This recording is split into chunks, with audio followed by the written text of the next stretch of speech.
Welcome back. I'm genuinely excited about what we are about to explore together, and I want to acknowledge you for being here. You can mark this moment because people don't land on content like this by accident. Before we begin, I want you to hear this clearly. You are not here because you are confused, incapable, or behind. You are here because you are aware. I repeat, you are here because you are aware, because somewhere inside you, you already know that your knowledge, your experience, and your skills, they deserve a better structure, a stronger system, and a longer life than what you are currently experiencing. Right? And I want to say this with complete honesty. You don't need to reinvent your entire career. You don't need another random strategy. You don't need to hustle harder. What you actually need are a few timeless principles practiced in simple daily ways that slowly become your new operating system as an educator, coach, or an expert. These are principles that help me move from scattered effort to clarity, structure, and community led growth. So, today I am speaking directly to you, one educator to another, one builder to another, two human beings who believe learning should create impact, stability, and meaning, not a burnout. Before we go deeper, let's slow the system down for a moment. Take a deep breath with me. Relax. Sit properly in a relaxed position. Inhale gently. Hold. Hold for a moment and exhale slowly. Again. Inhale. Hold it and exhale. One more last time. Inhale. Hold it and exhale. Good. All right. Now let's begin. These are the 10 timeless principles that can transform how you teach, lead, and build calmly, clearly, and powerfully. So, principle number one, it's the responsibility. I chose my response, I chose my role. That's a statement. When I say responsibility, I don't mean blame game. I don't mean carrying everything on your shoulders. I mean taking ownership of your position. The market changes, algorithm shift, students behave differently, trends come and go. You can't control all of that. But what you can control is how you respond, whether you react randomly or build intentionally. I'll share the screen so that you can make a note. If you want, you can take a screenshot also. Yeah, hope the screen is visible. Yeah, my presentation is visible for you. Okay, great. So let's continue. So now, so we were with step one, where see the step one is ownership statement. See, every morning, write one line. That is, today I take responsibility for how I design my learning. That one sentence or that shifts you from reactive educator to an architect. And step two, no excuse language. Whenever you hear yourself say, because the market is, because people don't commit, pause. Reframe it as, here how I choose redesigning my system. Power returns instantly. Step 3, the 3R loop. Recognize I am feeling stuck.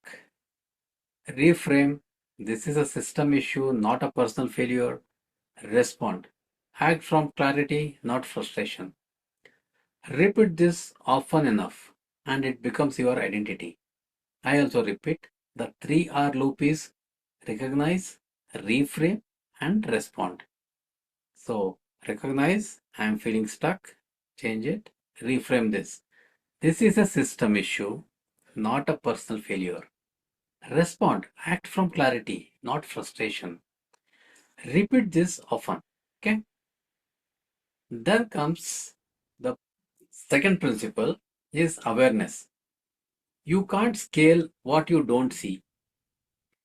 Most educators aren't stuck because they lack talent. They are stuck because they are never paused to observe their patterns. Awareness is turning the lights on. Is it a bulb on? Type bulb on. Step 1. Daily awareness check. Ask yourself what repeated today in my work. For example, track habits like hitting the snooze multiple times in the alarm or checking your phone first thing, which often signals discomfort's avoidance. Notice scrolling social media before breakfast as a distraction from silence or thoughts. During unexpected delays like traffic, observe body tension such as the tightened chest or the shoulders. So one pattern that is enough. So daily checks. And step 2 is signal journal.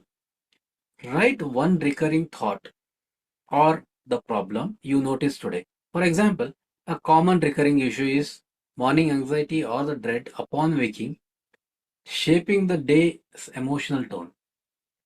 Watch for snappy tones in first conversations, indicating poor emotional regulation before the coffee. Persistent thoughts like just 5 more minutes reveal resistance to starting the day. Over time, the patterns reveal systems gaps. Step 3 is pause before action. Before replying to a message, launching something new, or changing the direction, take 3 deep breaths. Try this. Pause for 3 seconds before reacting. Name the thought, emotion, or the sensation in one word. Use open awareness. Scan for the sights, sounds, body feelings, and smell for 5 minutes without focus. And end with 5, 4, 3, 2, 1 grounding. Spot 5 things you see, 4 things you touch, 3 things you hear, and 2 things you smell, and 1 you taste. Reaction keeps you busy. This observation and awareness that makes you effective. You want me to repeat? Okay, I'll repeat this. Okay, I'll repeat. Try this. Pause for 3 seconds before reacting. Name the thoughts like emotions or sensation in one word. Use open awareness. Scan for sights, sounds, body feelings, and smells for 5 minutes without focus. Okay? End with 5, 4, 3, 2, 1. Grounding. How?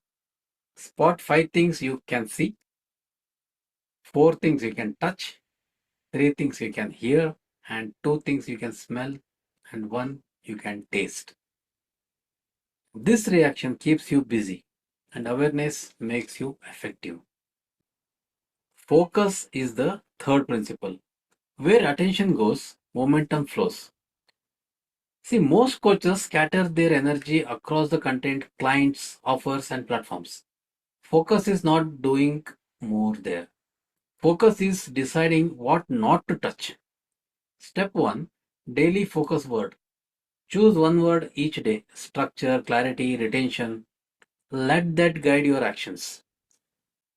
Step 2, end of the day review. Ask, what moved my system forward today? What distracted me? Step 3, weekly energy map. Once in a week, write what drained me, what compounded the results, and in next week, do more of what compounds. Next principle is acceptance. You grow faster when you stop fighting reality. Many educators suffer not because of where they are, but because they are resisting where they are. Acceptance doesn't mean settling, it means starting clean. Step one is mirror acceptance. Look at yourself and say, this is my current stage. I am allowed to evolve from here. Step two, resistance list. Step two is resistance list. Write three things you are fighting right now. Rewrite them as I choose to work with this phase. Step 3, mental release. Write everything unsaid. Close the page, let it go. Acceptance frees energy. Next principle is the progress. This is the fifth one. Very important. Give attention. Small systems beat big intentions. Most people burn out trying to leap. Real growth comes from tiny, repeatable upgrades. Step 1, the 1% question. What is the smallest improvement I can make today?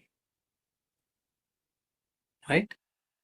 This question can take you a very, very long way.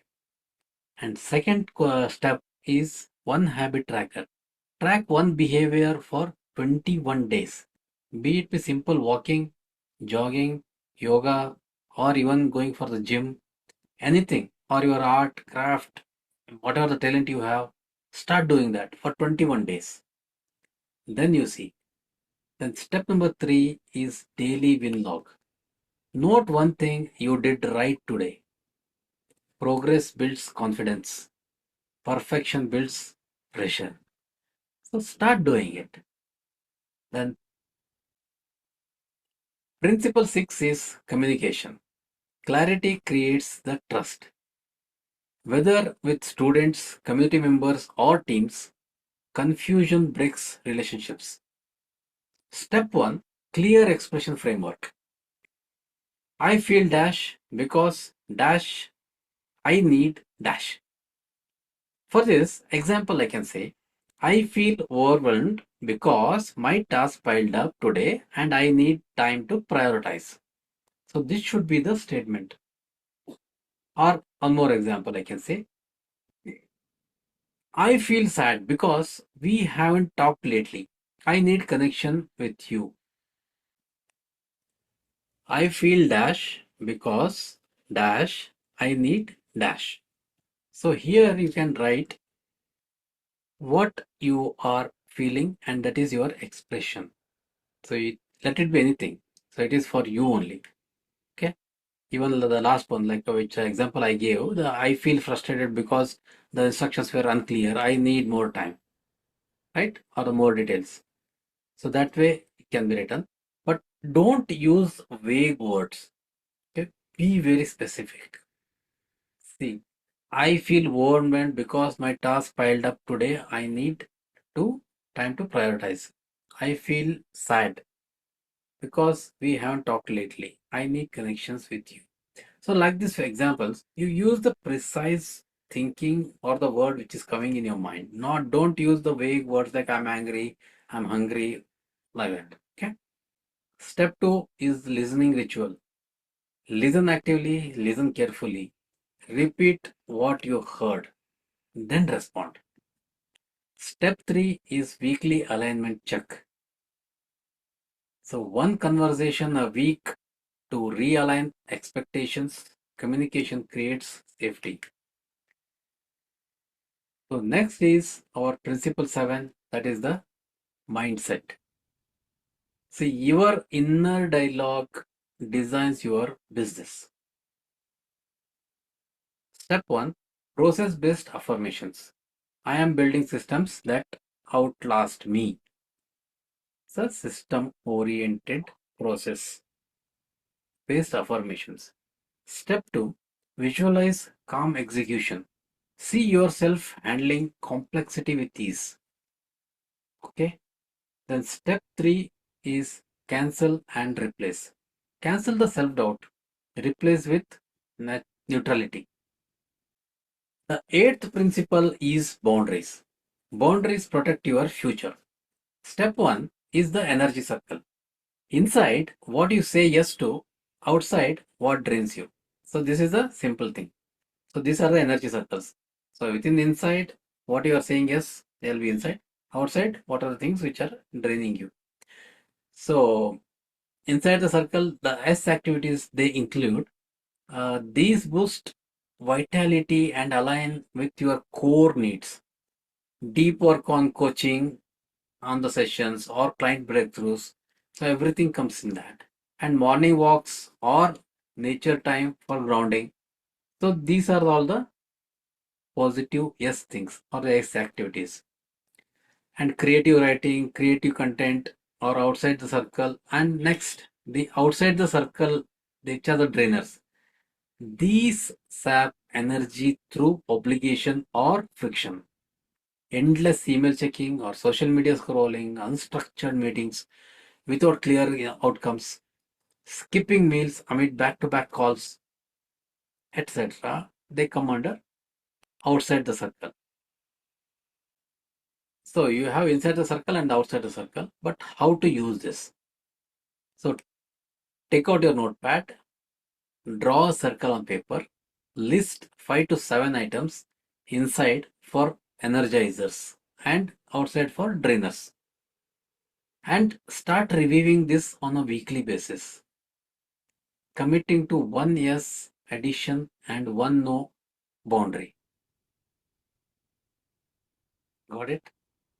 Draw a circle, write 5 7 items which are interesting to you, which are energizers for you, and outside the things which drains your energies.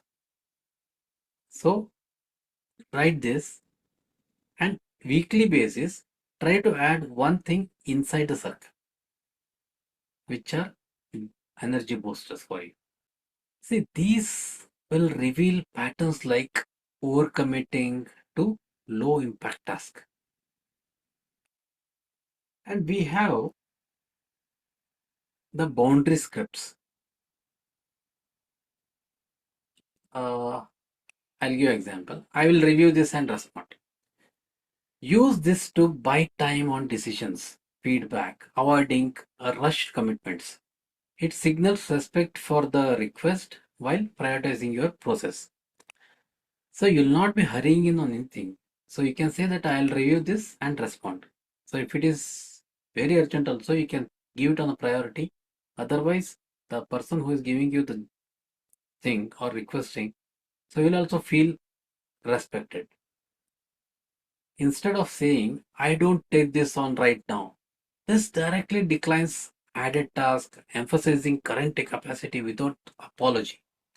It reinforces boundaries on workload. And step 3 is the weekly deep work block. It's a non-negotiable. You will observe the change. See, when you follow all these steps, you should do a weekly deep work block. It is non-negotiable. You will observe the changes. Then comes to principle 9. That is the connection. People stay where they feel seen. Step 1 is the emotional. Principle 9 is connection. People stay where they feel seen. Emotion before solution is the step 1. Acknowledge before advising. Step 2, presence ritual, undivided attention, even briefly. Even if somebody is saying hi, just look into their eyes and say hello. So this will give more value and more effect. And one intentional connection daily. This will help to increase the trust compounds. Right? Let's come to the 10th important principle which we follow in sales seminars is peace. Peace is the ultimate scale. Step 1, morning stillness. No phone for 5 minutes. Practice this. As soon as you get up, don't touch the mobile. Be at your own for at least for 5 minutes. Then step two, evening release. Three things you are letting go of. Just think of three things you want to let go in the evening. And step three, digital sunset. Screens off, system reset. Peace is not accidental, it is designed. If this is resonated with you and relatable, it is because you are not meant to hustle endlessly. You are meant to build something that holds you, and this is where that begins. Give it a thought, write your learnings in the comments, and we'll see you in the next module.